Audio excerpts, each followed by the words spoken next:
Live stream. All right, Mayor Brad, we are live. Thank you, Clerk LeBrun. Welcome to the Municipality of South Dundas, special virtual meeting for Wednesday, July 22nd, 2026. I have a motion, let it resolve that the July 22nd virtual special meeting of the Municipality of South Dundas be opened at 9 a.m. Moved by Councillor Ward, seconded by Councillor Vino. All in favor? Carried. Thank you very much. Director Jansen, I guess we're going to talk facilities, parking lots this morning. Thank you, Mayor Broad. So give me a second. I'll see if I can share my screen here quick. I did make a presentation to share with council today. So hopefully, I don't know if I clicked all the right buttons there. That looks better. So hopefully everybody can see my slideshow there. Yes, I can. I see some nods. So yeah, we're here today. Obviously, a project and an asset that everybody's very well aware of is the Mooresburg Plaza. Lots of discussions about the plaza here in this term of council, but even before that. So I like to note slide. So obviously the plazas came into our possession about 70 years ago as part of the Seaway project. There's been ongoing work at them and discussion of a project like this since 2010. Even whenever we engaged the consultant, there was a parking study that we included as part of that started in 2010. So this has definitely been a project on the hopper here for the municipality for many years.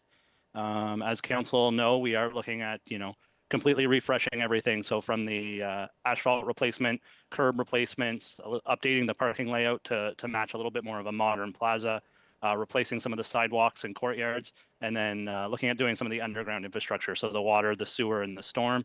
And if anybody's walked the plaza, there's a few of the canopy foundations, and they're going to continue to degrade if we don't replace them. Looking at some of the underground, I will say as part of our background work here, along with staff and the consultant, we did do some camera work in the sewers and the storm to review its condition. Definitely in showing its age, and from a lot of that camera work, we have cracks, we got infiltration, we got stuff like that. And then obviously not sticking a camera down people's water lines too often, but working with Director Villeneuve, we have seen over a dozen water breaks in this mall in the last couple of years, whether it's behind in the courtyard, out by the pharmacy and stuff like that. So we know our infrastructure there is aging, and it's just something that we're working towards replacing here. So we're hoping that this new design will help eliminate a lot of those items. Once we completed the design, staff did get a tender out. So the tender went out on June 25th and closed last week, Wednesday on the 15th. We did get three bids from local contractors. The lowest bid was Cornwall Gravity Company with only a $36,000 difference to the second bidder. So staff are pretty happy with the competitive level of that bid. That's one sign that you're looking to see. So that's great to see. The project does, as I mentioned, use various funding sources. So we aren't looking at just replacing infrastructure that's owned by the taxpayer, but we're also looking at infrastructure that's owned by the water ratepayer and the sewer ratepayer. So staff have broke down those costs per each funding source. So you'll see about 4.2 million of the original bid would go to taxation, about 750,000 to the water rate, and about 200,000 of that original bid would go to sewer. So just a little bit of keep that in mind as we're working our way through this, that, it is being funded by three different budgets and three different ratepayers. As part of the bid, we did get some the construction information from the bidders. So the timelines were actually exactly the same from those two close bidders. They both estimated that this was about a 30-week project. So obviously, you'd be really tight to even get a 30-week project into one asphalt plant season, yet alone fitting the timelines there. So the phases that we're looking at and that were proposed within the bid are kind of in August to October 31st. The tender does not allow for asphalt replacement after October 31st without our permission. So that's just protecting the quality of the product that we're going to get. Obviously, if it's a warmer fall and we can sneak an extra week in there, we'll work with our contractor on that. And then they'd come back in the spring whenever time is correct to get back out there when the snow's removed and everything's ready to go, and looking at finishing out the outside of the project there and hoping to get that done in probably April, May, June type of thing. From a communications wise, I did want to touch on this a little bit. Should we go forward with this project, we'd use a system very similar to what we did in Iroquois last year. So starting to build that email list. I think in Iroquois last year, my email blasts were going to about 85 people by the end of it. So I suspect that we'll see something like that. That's the easiest way to get, just sort of status and project updates. We'll still use direct floor door delivery of some flyers and working with our contractor there. And then social media just to keep people aware of the progress, what sections are going to be closed. So I did include in this slide and working in the contract documents, there is a limit to how much of the parking lot can be closed all at once. So we're keeping the contractor to doing the customer parking in thirds at a maximum type of thing. So that's just sort of the timeline and some of those steps moving there. Looking at the project as a whole, so the bid that we got from Cornwall Gravel includes all the scope that was included in the documents. There are a few other costs that we should be including in the project as a whole. So some of the ancillary costs. When we're removing the clock tower, we're looking at putting a little bit of historic information in there. So there's some cost to realize there. You'd hate to do this entire retrofit and then not furnish it properly at the end product. The pylon sign was a bit more of a piece of equipment that was probably better for us to just purchase and then have the contractor install. And then some of the consulting fees. So there's some costs that we've realized already this year finalizing design, and they also are working. They'll work with staff for quality verification and stuff throughout the project. So just to put that in perspective, that's about $150,000 of ancillary costs that we expect would be part of the project as well. When I opened the bids on Wednesday last week, I did spend some time on Thursday kind of reviewing the scope, and obviously the project's a little bit over budget from what we'd originally expected. So looking for some value engineering, some areas where we could reduce the scope. So you can see over here, so I call it east of my old favorite store in the mall, east of the beer store. We were going to pave Main Street there. It's a very clean line of somewhere that we can just sort of pull back the scope. It would be nice to replace the infrastructure there, but we'll pull it back, and that'll be a future, remain in our assets that we still need to maintain and go from there. So just by removing that scope and knowing that it's a unit rate contract, we were able just to take the area and sort of reduce the unit rates. So we were looking at about $265,000 in savings between taxation and the water rate. So moving forward, obviously, this is a little bit more than we had budgeted. So looking at some of the options that council could consider here today. So option one would be to not move forward with the project. This is over budget and a large capital expense. And, as much as we've been talking about it for a long time, if now isn't the right time for the municipality to take forward this project, then we can keep talking. I don't think the project's going to get cheaper in the long run. And like I said, we have had water breaks there. We do have some aging infrastructure that could use replacement, but we could delay the project and wait for a time that, we're in a better financial position to move forward with it. Option number two would be to defer the motion today. We could come back and I'd look for a little bit of direction from council if you had any today, but we could continue to review the scope, try and dial it in. Ultimately here, we're likely still delaying the project as a whole, and you're going to end up not completing everything. So this is where, I came in and I reduced the scope a little bit in the previous scope reduction. I can keep looking at that, but ultimately we're starting to get into the this and that. So if you change a sidewalk without changing the water line, or are we removing all the asphalt work, these types of things where we're going to end up phasing the project. It's not going to be as pretty of a product, but we might, if that's the situation or the direction that council would like to go, then staff are happy to look into some more options there and breaking this project up into more phases.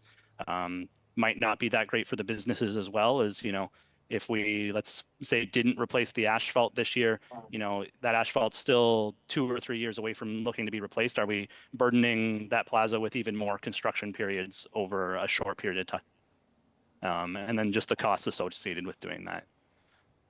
So option number 3 that's included here, and if the goal is to complete this project, then staff do recommend moving forward with option 3, which would be with the reduced scope moving on with the project and revitalizing all this scope now. Obviously, this is a project that councils have been working on here for the last couple of years. So this would be sort of us seeing the end of the discussion on what to do with the Mooresburg Plaza and the next steps there. So this would revitalize all the infrastructure and help us move forward with that.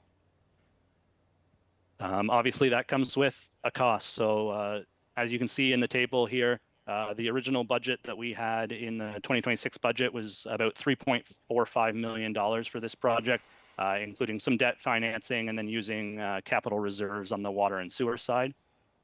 Now, with a project budget coming in at approximately 5.5 million. Now, this includes the scope reduction and those ancillary costs, but it also includes a 5% contingency. In a perfect world, I hope I don't need that.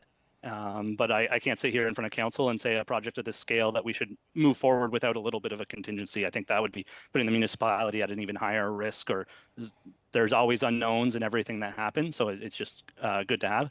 But in a perfect world, you know, we might see another $250,000 in savings if we end up not needing this contingency. So just a note there, but it is included in some of these numbers here. Outside of that, today, and just a little bit of a refresher for council, today is a lot about awarding the tender to move forward with the project. We sort of went through the same process here in Iroquois where the project was completed last year. We awarded the tender May, June last year, and then it was completed September, October, and we still didn't even get the debt financing and everything completed, I think, until about 2 or 3 council meetings ago. So this would be sort of following that same kind of idea in that, you know, how we finance it exactly will be a little bit more up in the air. I believe council had a discussion with regards to reserves versus debt, even on the Iroquois one. So those discussions, you know, and we'll get to that in some of the next slides here, could be occurring in the future here as well. On this slide, I do show the total amount of further funding that would be required. So the sewer portion actually came in under the projected budget. Especially with the reduction in scope, there was some sewer lines out in that area. The water did come in over budget, so we'd be looking in 2027 at utilizing the capital reserve fund there to another $360,000 approximately. And then the additional funding on the taxation point part, we're looking at above what we'd budgeted this year, about 1.9 million. So that sort of takes us into the that's the project as a whole and sort of the next steps there. From there, staff just we look at some of the funding sources that we could use to fund this project in the future. Obviously, we're awarding the tender today, but you want to have some ideas as to, you know, how could we or how will we fund this. So the first bullet point here talks a little bit about cash flow. So staff don't believe that we'll need any construction financing. This project isn't quite of that scale where we'd need a little bit of construction financing to help us build it. As I kind of hinted to, the final decisions will kind of be included in the 2027 budget deliberations for exactly where you fall into these scales or where they're comfortable with. But I did make a little table below that sort of outlines some mins and maxes and some potential funding.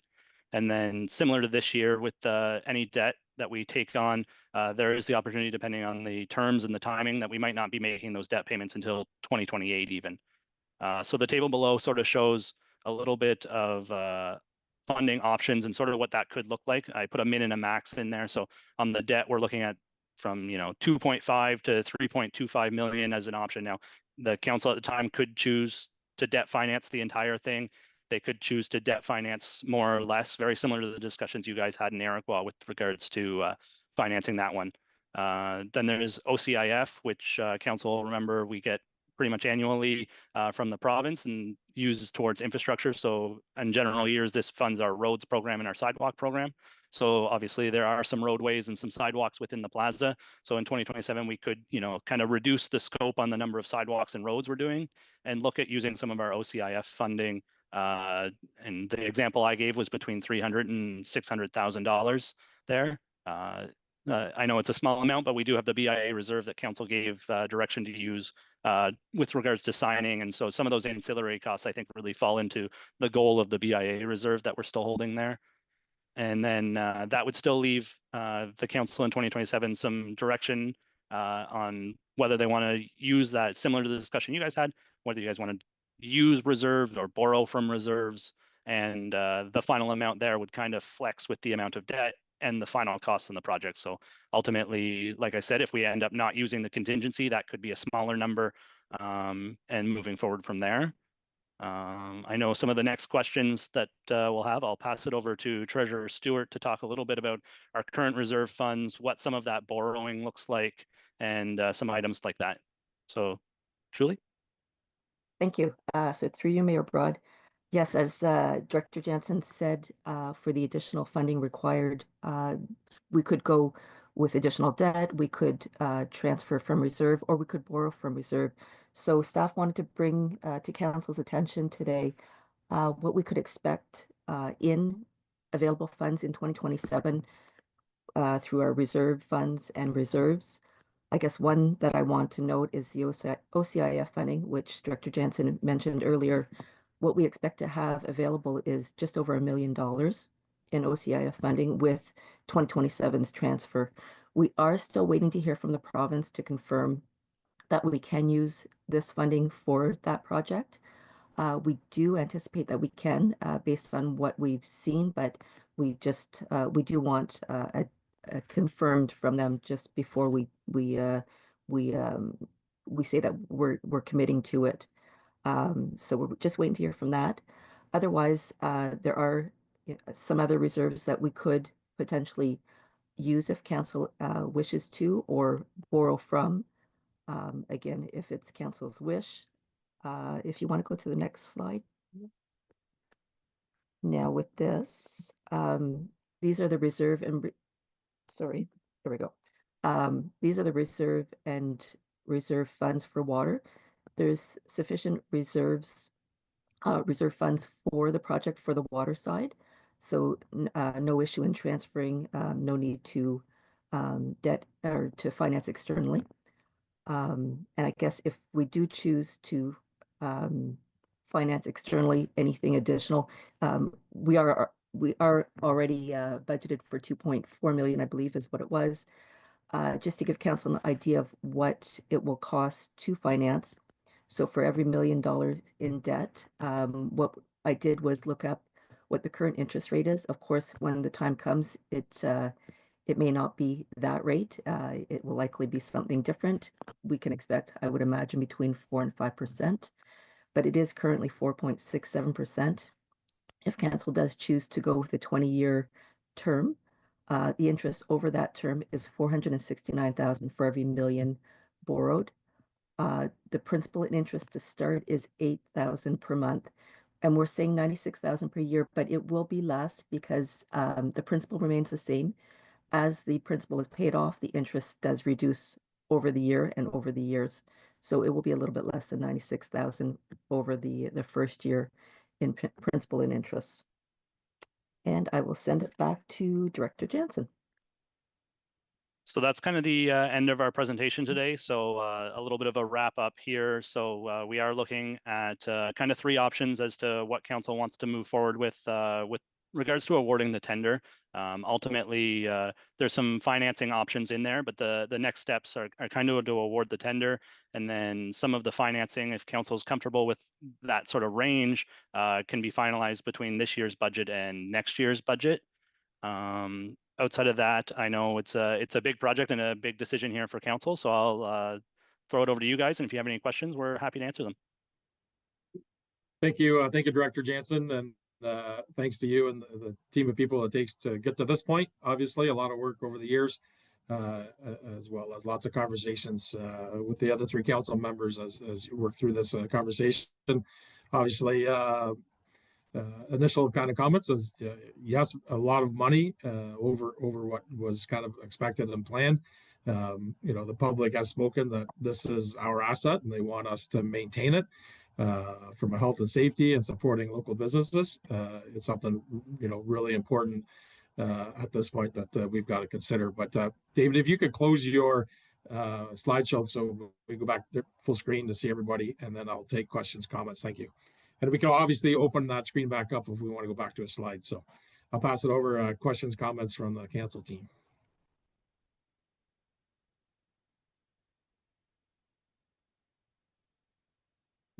Councilor Vino or Council, go ahead.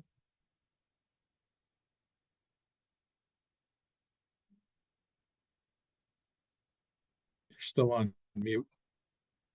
I'm working off my phone here. There you go. Yeah, so I guess I'll start. I guess so.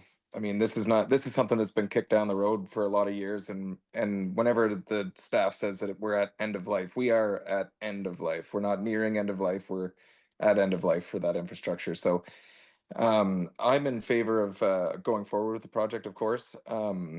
I would actually lean towards not reducing the scope and going east with the asphalt and the underground, just because those unit rates are based on the equipment and the people and everybody already being there. So like if we choose to do that, 4 or 5 years down the road, the cost of it inevitably will be more. It's still going to be more expensive down the road. It's all got to get done at some point. So I think we should just do it all in one go and move on with it. That's my opinion on that one. As far as the financing goes, as Director Jansen mentioned, like we can talk about it now, but really this meeting is about whether we're doing it or not, and then how we fund it down the road is probably the next term of council. Structurally, they'll decide how to do that. So I'm in favor of it, and I would be in favor of extending the scope east and keeping the remaining scope. Yeah, just to follow up on you, I guess the information this council needs to know is like, can we afford it, right? Do we have reserve funds, the ability to borrow money?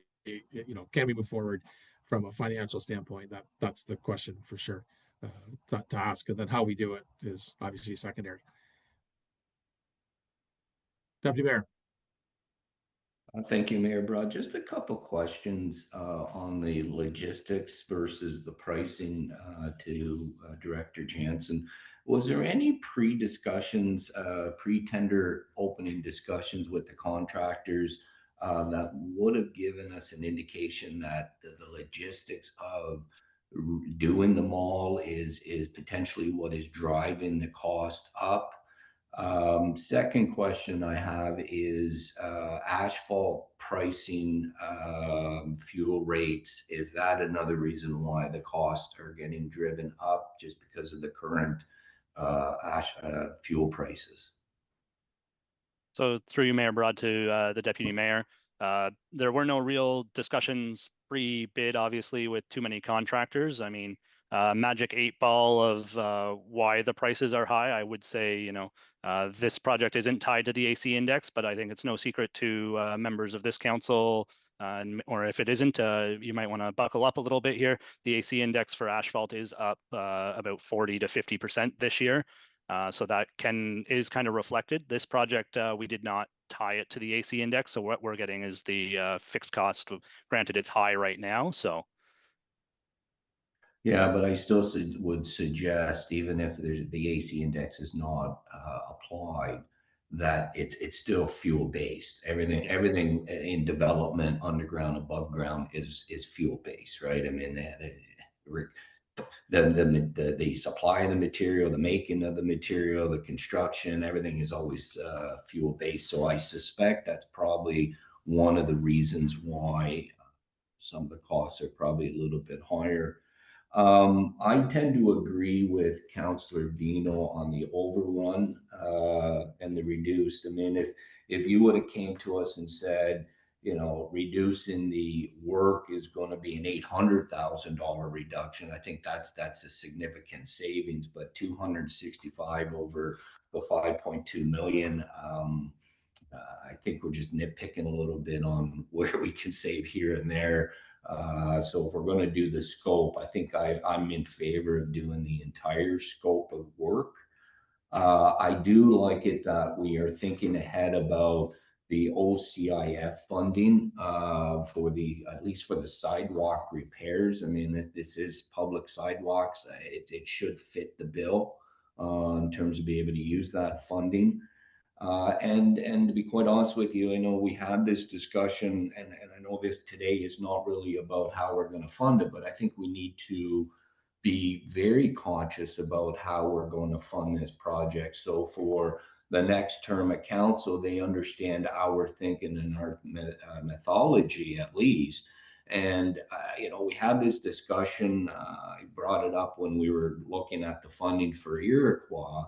And, I am in favor of trying to fund some of the, and let's just say the overrun through reserves, but understanding that we need to be discipline, and I don't know if it can be created through a bylaw or a policy or a bylaw, that we're paying ourselves back over a 20-year period, over a 15-year period, for the amount of money we are going to be taking out of reserves, if that's the direction we're going to go. If we're going to take some of that money out of reserves, that we need to be disciplined, and future councils need to be disciplined, that for a period of 15 or 20 years, we're paying ourselves back. And I just simply look at it, and Julie flashed it in front of us. I think it was 467,000 or over $400,000 of interest alone, that can go towards the repayment back into our reserves, that we're just not giving it to a financial institute.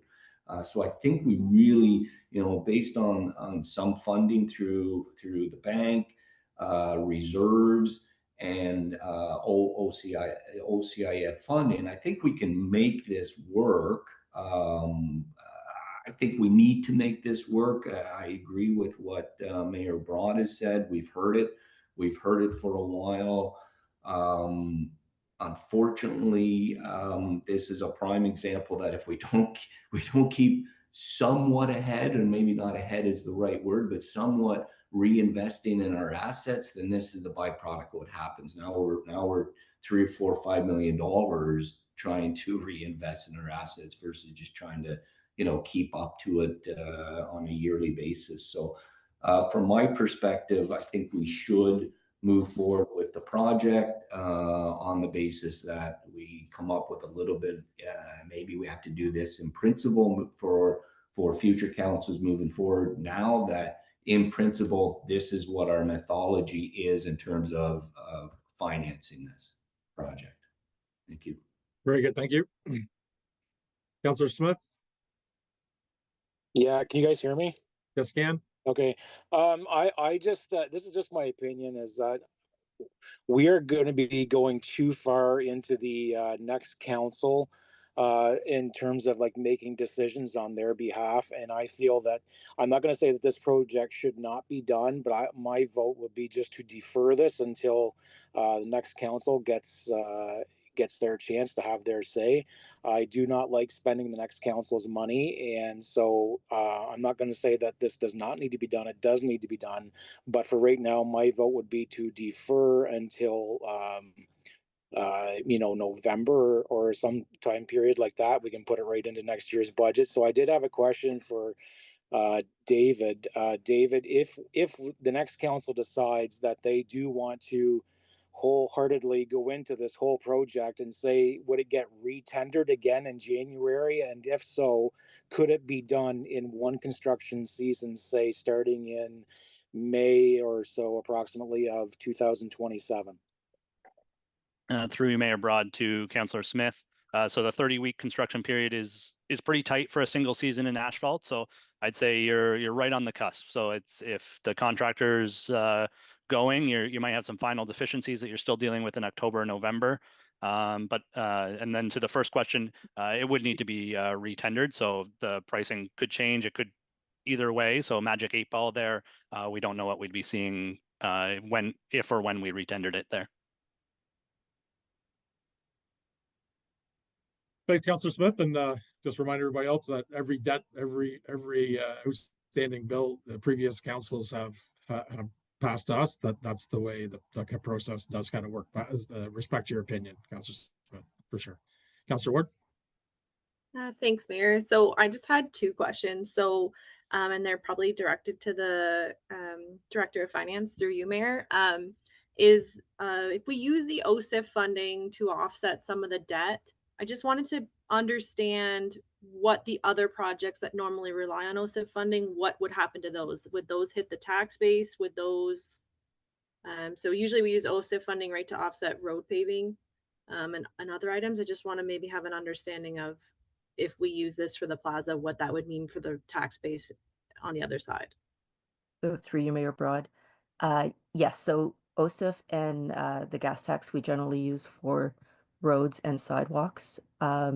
This project also has roads and sidewalks involved, so perhaps there'd be less roads and sidewalks outside the plaza being repaved, redone. But it is still for roads and sidewalks. It would be scaled back elsewhere if all of OSIF is being used. If some of it is being used, we'd suggested 300 to 600,000. That if we use 600,000, that would leave 400,000 for other roads. There is still the CCBF, the formerly gas tax, that we could use as well on other roads and sidewalks. So it wouldn't all be gone. It would be scaled back. But again, just to keep in mind, we would still be doing sidewalks and roads Okay. that And are then very much needed. a follow-up to that, Mayor, is the roads needs study that was presented to us from the county. And Jeff's not here, I don't think, so maybe I need to save this question for later, but would that mean we would need to change that plan if we decide not to fund some of the roads that are in there? So if we take all of or not some of that funding towards this project, I'm just trying to understand how the borrowing for this project impacts the rest of the tax-based services. Is kind of what I'm looking at. Yeah, no, I'll just jump in for a second. Well, obviously, that study we couldn't complete as it was anyways. There was more work than dollars already. The main street and the sidewalk is part of our South Dundas infrastructure. Roads and sidewalk need study, right? So if they need to be done, then if that's where the money goes, then obviously it defers every future sidewalk and road. Like every time, the road study is redone, the ones that are the highest priority, you got to shuffle along. But I think your point is we will be spending a significant amount of dollars in one small area of the plaza versus throughout all our communities. Yeah, and to you, Mayor, like that's exactly what I'm just getting at. Like I'm not saying the work doesn't need to be done. I just want the public to understand that this is a huge financial commitment for one small area. Um, and that it will have impacts. Maybe we don't have as much debt, but it will have impacts to all the other assets that we have to own and maintain. Like I think of, the bridge report that we got and the upcoming bridge work that needs to be done. That's gonna probably need to be borrowed for. And then a follow-up question, Mayor, to this point is to the Director of Finance, just making sure if we were to borrow in the next council, obviously we're not talking about that tonight, or today, but I just want to understand, like, if we were to borrow, what is do we have the capacity for this and the other items we have for the next, say, 5 years? Because I do, to the Deputy Mayor's point, think that it's important that we do have this brief discussion, because it's not, in my opinion, it's not really fair to straddle the next council with a decision if we're at our debt capacity or if we're close to. It really limits what they can do during their term. So I just want to have a open and transparent discussion about that. So if the Director of Finance could answer that question, it would probably help me out a little bit. So through you, Mayor Broad, we do have sufficient debt capacity currently. What will happen over the next 5 years is a little bit tough for me to comment on. Things do change. And I guess it depends on where we're looking to, I guess, which projects we're looking to finance, what projects we would use reserves, borrow from reserves for. It's a tough one to say that, to know exactly what we're going to be doing over the next 5 years. I know there is a bridge in there. Potentially it could be the life expectancy could be extended. There is a building, I believe, in there towards the end of the 5-year term. It's tough to say what our projects exactly will be over the next 5 years to comment that we will have enough for it, not knowing exactly what projects we need to fund. Would it, through you, Mayor, be possible to say, in terms of financial health, if we were to take on this, I know I'm focusing on this, but it's important to me. If we were to take on this debt to refurbish this asset, are we sitting at 50% of our debt capacity? Are we sitting at 10%, 20%? what are we sitting at if we were to do that? Do I have an exact number currently? No, but our financial health is good. We do have some debt, I believe, that is ending in 2028. Mhm. So this could replace it, and it would still leave us in good financial health as far as debt's concerned. We could take on more debt, yes. I'll get to you in 1 second, Deputy Mayor. Yeah, and you've heard me say this before. Certainly, we've been reducing our financial debt, 800,000 a year. That's been our payment. So over the 4 years, 3.2 million. Obviously, we've already committed over 1 million for Iroquois, and then what this may be. If you're thinking about 20, this project goes over 27 into 28. That's a possible over 6 years. So now we're at 4.8 million of debt that we've reduced by. I know they don't expire; we continue to pay on, but 4.8 million of debt we've paid off. We certainly would be below that. So if you think of from where we started in 2022 to where we'll end, we could be somewhat neutral without the exact dollars in front of me. Deputy Mayor. Yeah, no, thank you, Mayor Brown. I was going to actually ask that same question: is over the next term at council, how much more debt are we reducing versus how much more debt we potentially could be taking on, and what did that dollar figure look like? Because I suspect it's a balance, it's neutral there. So it would be nice to get that information. Again, I think what we should be doing is creating an understanding. Again, I don't know if it's through a policy or just a report, as Councillor Ward said, of our recommendations moving forward on how we're going to finance this for the next term of council. I think would help. And again, Councillor Ward kind of asked the similar questions I had in mind. What does this mean if we take the OCIF funding and we take the gas tax funding? What's the remaining versus what is the road needs study look like over the next 4 years? Okay. Any other questions or comments? So I've obviously Councillor Ward, just what option are you leaning towards before I read a motion and make a vote? I got it. Yeah, so obviously I want the work to be done. More discussion to come on the financing part of it, but and I to the Deputy Mayor and Councillor Vino's point, like I'm on the same page. Like we're already there, 260,000 or whatever it is. Like at this point, I know the tax base might not see it that way, but like to have someone mobilize and do that work all over again, will probably end up being more money down the road. So I'm on the same page with them. And it also, maybe Director Jansel, and it also gives an opportunity for the landowner of the other mall, right? They could be doing some work similarly on their time plan, and they'll know what we're doing when that's happening. Director Jansen? Yeah, so just using that information, Mayor Broad, just a little update to your resolution there. Yeah. So the upset rather than 5.5 would be 5,775,000. 673 if we went forward with that work. Got it. And outside of that, I did want to take the opportunity, if I could, Mayor Broad, to give a quick little thank you to Deputy Treasurer Mason and Treasurer Stewart. I opened these tenders less than a week ago and had my report ready by Friday, and I know that's on the backs of them. They really helped us out here, so thank you. Awesome. Thank you for that.